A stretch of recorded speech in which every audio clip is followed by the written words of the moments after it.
네, 여러분, 반갑습니다. 오늘은 현대 선교에서 이슈가 되고 있는 주제 중에 화해라는 주제를 한번 생각해 보겠습니다.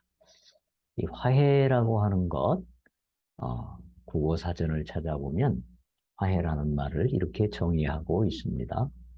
갈등과 다툼을 그치고 서로 가지고 있던 나쁜 감정을 더 이상 갈등과 다툼이 없어지고 또 과거에 가졌던 나쁜 감정까지도 다 풀어내는 것.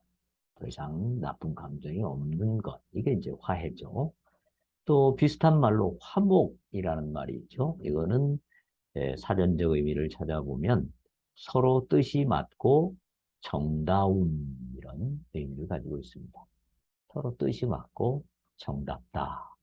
그런 사이를 이제 화목하다 이렇게 말하는 것이죠. 성경에는 고린도후서 5장 18절에 이렇게 말씀합니다. 모든 것이 하나님께로부터 났으며 그가 그리스도로 말미암아 우리를 자기와 화목하게 하시고 또 우리에게 화목하게 하는 직분을 주셨으니. 아멘. 이런 말씀이죠. 하나님께서 그리스도를 통해서 우리를 자기와, 여기서 자기는 누굽니까? 바로 하나님이죠. 하나님과 화목하게 하셨고 또 우리에게 화목하게 하는 직분을 주셨다라는 말씀은 무엇일까요? 바로 우리가 하나님과 화목하게 되었으니 이제 아직도 하나님과 화목하지 못한 사람들을 다시 하나님과 화목하게 되도록 만드는 일, 이게 바로 화목하게 하는 직분이라고 볼 수 있겠죠. 그러니까 우리가 전도하고 선교하는 것, 이것은 바로 그리스도를 믿게 하고 그리스도를 통해서 하나님과 화목하게 되도록 만드는 그 사명을 감당하는 일이죠. 화목이라고 하는 말의 그 헬라어 원어를 찾아보면 카탈라소라고 되어 있습니다. 이 카탈라소라고 하는 것은 동전을 동일한 물건과 바꾸다라는 의미입니다. 그러니까 물건을 살 때 동전을 주고 또 돈을 주고 사는 것, 이걸 카탈라소라고 합니다. 이것은 또 조금 다른 의미로 해석되어질 때 물건을 바꾸다라는 의미를 넘어서서 마음을 바꾸다라는 의미입니다. 그러니까 서로 내 마음을 저쪽에서 가져가고 저쪽 마음을 내가 가져오고 이러면서 마음이 서로 풀어지는, 쉽게 얘기하면 서로 이해하는 거죠. 서로 상대방의 입장에 서 보는 거죠. 네. 이것이 바로 카탈라소라고 하는 말의 의미입니다. 그러니까 이 고린도후서 5장 18절에 보면 이 바울은 이 하나님과의 화목, 이 화목이라고 하는 용어를 주로 하나님과 인간 사이의 화목으로 많이 사용하고 있습니다. 네. 물론 그 하나님과 인간 사이의 화목이 이루어질 때 우리는 형제를 사랑하게 되고 그러면서 형제와도 화목하게 되겠죠. 근데 그 원천은 하나님과의 화해에 있다. 이렇게 보겠습니다. 이 하나님과의 화목을 말한 바울, 이 바울이 본래 1차 전도 여행을 바나바와 함께 갔다 오죠. 그리고 이제 2차 전도 여행을 떠나기 전에 바나바와 마가의 문제를 두고 굉장히 심히 다투었다. 그렇게 기록이 되어 있습니다. 그리고 그 결과로 이제 바나바는 마가를 데리고 구부로 섬으로 가고 바울은 이제 따로 또 전도대를 꾸려서 가게 되죠. 이 다툼, 뭐 분열 이게 좋은 건 아니죠. 그러나 만약 바울과 바나바가 이렇게 서로 뭔가 생각이 다르고 관심이 다르고 이런데 계속 같이 다녀야 된다고 하면 바울의 그 성공적인 3차에 걸친 선교 여행이 과연 열매를 맺었을까요? 과연 아주 효율적이었을까요? 음, 좀 생각해 볼 필요가 있습니다. 우리가 하나가 되는 것 물론 중요하죠. 그러나 어, 이렇게 맞지 않는 것을 그냥 무조건 하나가 돼야 된다라고 하는 것 때문에 비효율적인 일을 하는 것, 이것도 과연 옳은 것인지 생각해 볼 필요가 있습니다. 포인트는 목적이 뭐냐? 목적은 복음을 전하는 것이고 이것을 위해서 효율적인 방안이 무엇인가 생각해 볼 필요도 있다고 봅니다.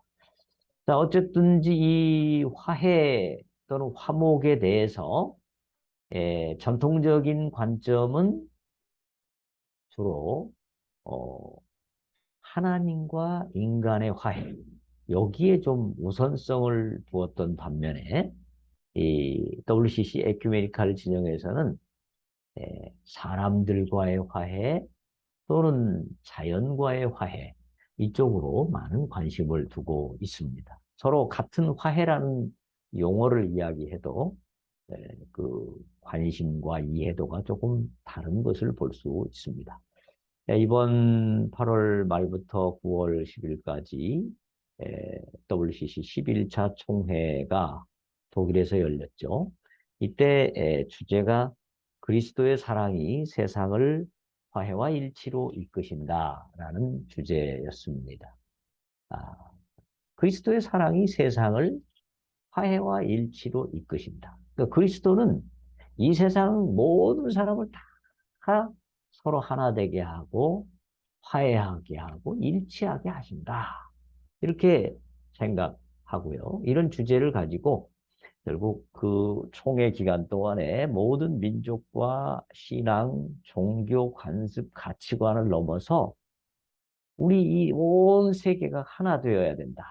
이것을 아주 강하게 강조한 그런 총회였습니다. 그런데 그리스도의 사랑이 세상을 화해와 일치로 이끄신다. 뭐 선언적으로는 좋은 말입니다만은 과연 그리스도께서 이 세상에 계실 때 그리스도가 모든 사람과 다 화해하고 모든 사람과 다 일치를 하셨을까요? 만약 그리스도가 정말 세상 화해와 일치로 이끄시는 분이라면 당연히 그리스도는 세상에 계실 때도 그 일을 하셔야 되지 않았을까요? 근데 그리스도께서 이 땅에 계실 때 바리새인들과 하나가 되셨습니까? 그들과 화해하셨습니까? 또 빌라도와 화해하고 일치를 이루셨습니까? 친구가 되셨습니까? 또 제사장들과 화해하고 일치하셨나요? 그리스도께서는 오히려 성전에 들어가셔서 장사하는 무리들을 내쫓으시면서 그들의 잘못을 엄히 꾸짖기도 하셨습니다. 바리새인들을 향하여서는 이 회칠한 무덤 같은 자들, 독사의 자식들, 막 이런 아주 강한 어조의 말씀도 하셨습니다. 과연 그리스도가 화해하고 일치하셨으면 십자가에 달리셨을까요? 이거는 뭔가 그리스도의 사랑이 세상을 화해와 일치로 이끄신다라는 이 주장에서 우리는 정말 그리스도께서 보여주신 화해와 일치는 그건 하나님 안에서의 화해와 일치고 그리고 진리 안에서의 화해와 일치지 그냥 아무하거나 무조건 다 모든 사람과 화해하고 일치한다 라고 해석해 볼 수 있을까요? 좀 성경적 모습과는 좀 거리가 있는 것 같습니다. 자, 어찌됐든지 간에 이 화해와 일치에 대한 관심이 지금 매우 많은데요. 이 화해와 일치가 이렇게 많은 관심을 갖게 된 배경, 또 WCC에서 이 화해와 일치를 선교의 목표로 삼게 된 배경 이것을 좀 살펴보겠습니다. 이거는 그 교재 현대 선교의 목표들 여기에 130에서 135페이지에 나오는 내용을 주로 가지고 말씀을 드리겠습니다. 교재를 좀 참조하시면 되겠습니다. 자, 이 에큐메니칼 진영 WCC는 어떻게 이 화해라고 하는 것을 선교의 목표로 삼게 되었는가? 어떻게 여기에 깊은 관심을 갖게 되었는가? 라고 하는 것을 생각해 보면 제가 계속해서 말씀드린 대로 WCC는 기본적으로 세상의 행복, 또 세상의 평화로운 공존, 여기에 깊은 관심을 많이 두죠. 네. WCC는 이 세상을 어떻게 행복하게 할 수 있을까? 이것을 두고 많은 생각과 고민을 합니다. 그런데 이제 그 세상이 왜 불행한가? 그 원인을 찾아야 되겠죠. 세상을 행복하게 하려면. 이 원인을 WCC가 1980년대 정도까지는 주로 빈부 간의 격차가 세상을 불행하게 한다. 이렇게 많이 생각한 경향이 있었습니다. 그래서 1980년대까지 에큐메니칼 진영의 선교 이해를 대변하는 문서, 그게 이제 1982년에 발표된 문서인데요. 선교와 전도 에큐메니칼적 확언이라는 문서가 있습니다. 이 문서에 보면 이 문서는 선교를 이야기할 때 복음을 나누어야 된다. 이런 이야기도 하고 동시에 또 가난한 사람들을 해방시켜야 된다.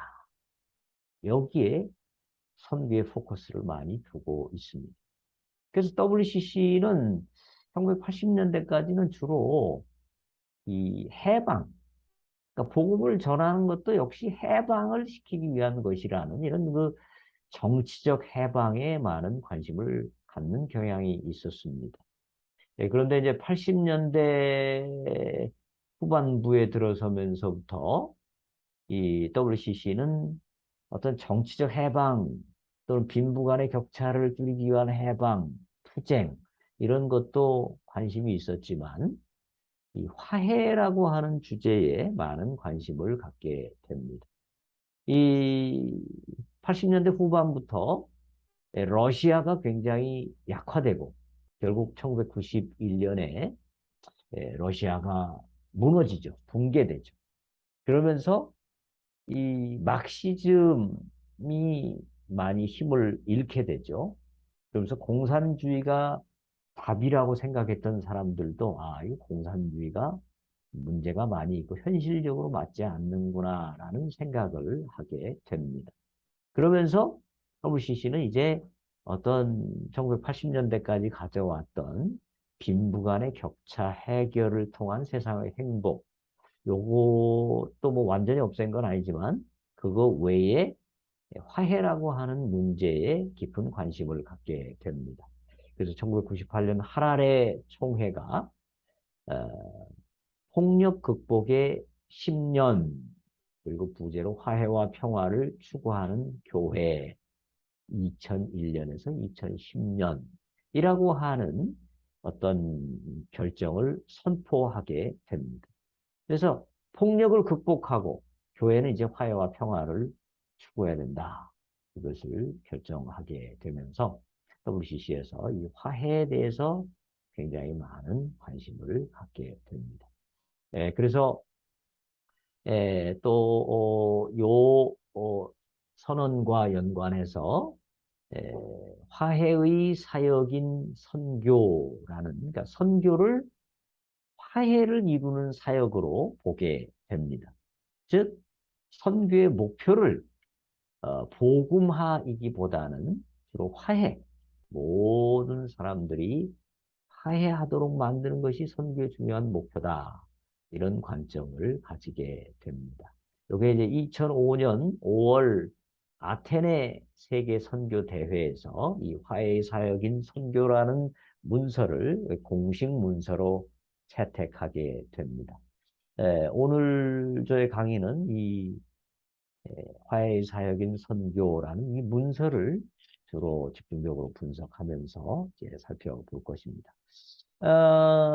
이 WCC는 이제 이 문서를 발표하고 난 뒤부터 화해에 대해서 굉장히 많은 관심을 가졌는데요. 에, 이렇게 관심을 갖게 된 데는 아까 서두에서도 좀 말씀을 드렸습니다만은 결국 WCC는 에큐메니칼이라는 말의 원어인 오이쿠메네라는 것은 전 세계를 하나의 공동체로, 하나의 가족으로, 하나의 집으로 보는 그런 관점을 가지고 있죠.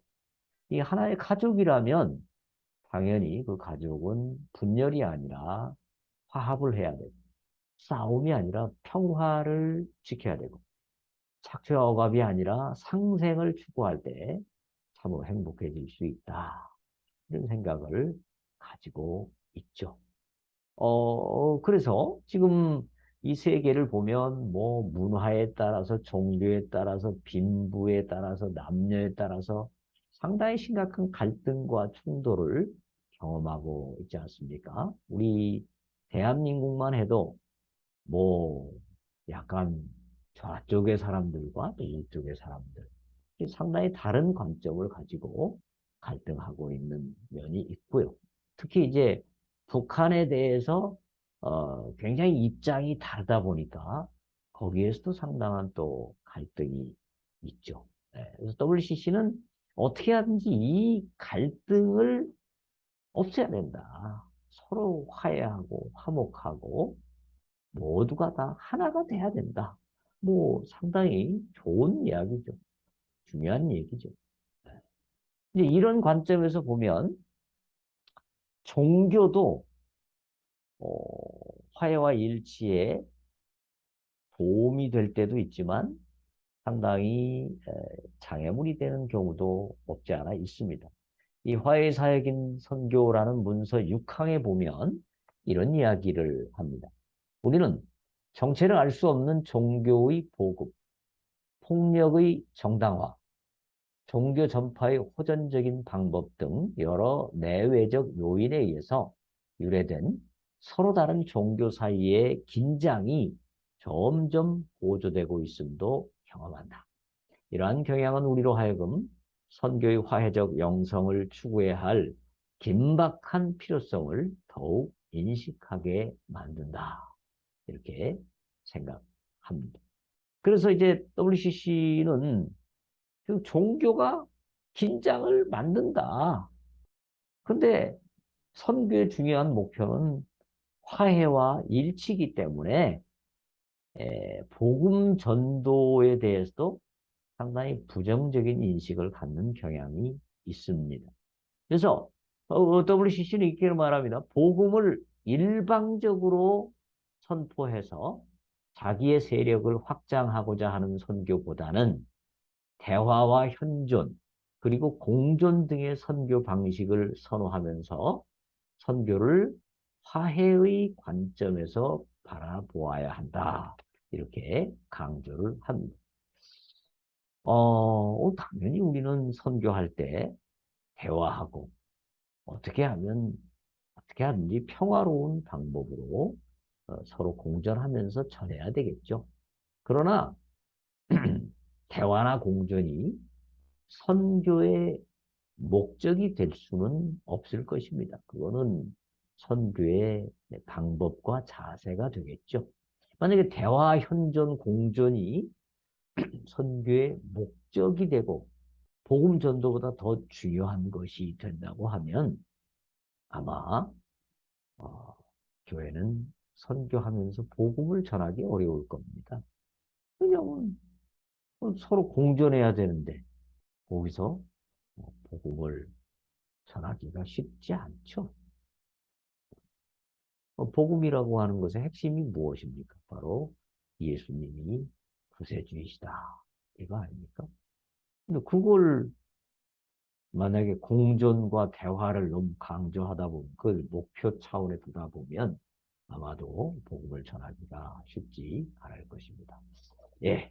자, 그래서 오늘은 이 시간에는 화해가 어떤 배경하에서 강조되었는지 이것을 살펴보았고요. 이제 다음 시간에 WCC가 화해라고 하는 용어를 이야기할 때 어떤 특징을 갖는지 그것을 좀 살펴보도록 하겠습니다.